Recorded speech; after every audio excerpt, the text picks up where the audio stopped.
Welcome, here I've got WIKO Y60 and I'm gonna show you how to change photo size in the camera app at this device.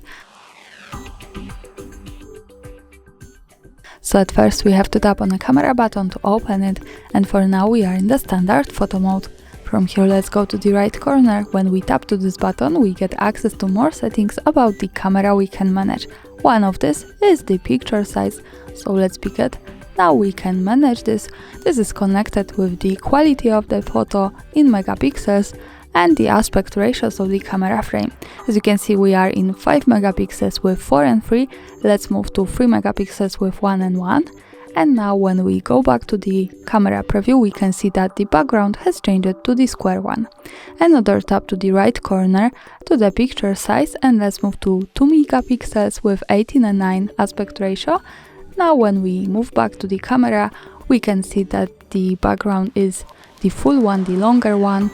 And here I want to show you one extra thing. When we tap to this button on this settings bar, the second from the left, we get quick access to aspect ratio, so also we can manage this here.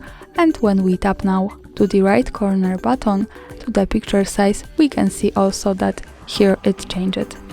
And this is how to manage this. Thanks for watching, subscribe our channel and leave the thumbs up.